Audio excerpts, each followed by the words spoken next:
আসসালামু আলাইকুম রহমতুল্লাহ। সম্মানিত গ্রাহক সবাইকে শুভেচ্ছা, স্বাগতম। আমাদের মালদ্বীপ প্রবাসী শ্রদ্ধেয় কালচার ভাইয়ের জন্য আমরা এই মাছগুলো দিচ্ছি। খারাপ করে দিতে রাখবো। হ্যাঁ, এই যে পেটটা উপরের দিকে দিচ্ছি।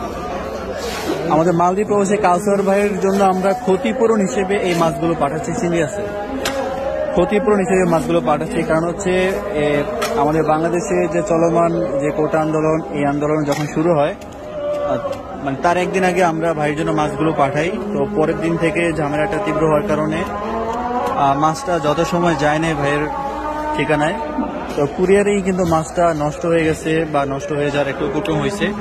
তো আমরা ভাইকে বলছি, ভাই যাক, আসলে জাতীয় একটা ইস্যু এটার কারণে আমরা তো আসলে দায়ী না, আমরা তো যত সময় মাছ পাঠিয়ে দিছি। তারপরও আমি ভাইকে কথা দিচ্ছি, ভাই আমি অল্প কিছু হলেও আমি আপনাকে ক্ষতিপূরণ হিসেবে কিছু মাছ পাঠাবো। তো সেই সুবাদে আজকে আমরা 2টা ইলিশ 1 কেজি সেই সুবাদে আমরা আজকে ভাইয়ের জন্য 1 কেজি প্লাস সাইজে 2টা ইলিশ এবং 1 কেজি গলদা চিংড়ি পাঠাচ্ছি। মাছগুলো যাবে রূপগঞ্জ ভুলতা গাউসিয়া এসে পরিবহন কুরিয়ার।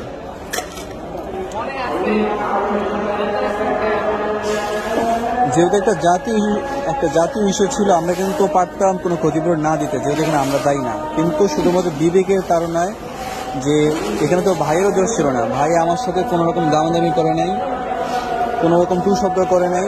যেইভাবে আমরা ভাইয়াকে মাছের দাম দিচ্ছি, মাছের প্রাইস দিচ্ছি, সেইভাবেই ভাই আমাদেরকে টাকা দিয়ে দিচ্ছেন। তো আসলে আমরা চাই না কেউ ঠকুক।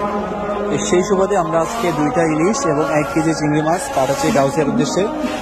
এটা এখন আমি কাউসারকে জানাই নাই, শুধু বলছি যে আমরা আপনার ক্ষতিপূরণ দিব, অল্প হলেও আমরা কিছু ক্ষতিপূরণ দিব। সেই ক্ষতিপূরণের আর কি মাছগুলো যাচ্ছে ইনশাআল্লাহ।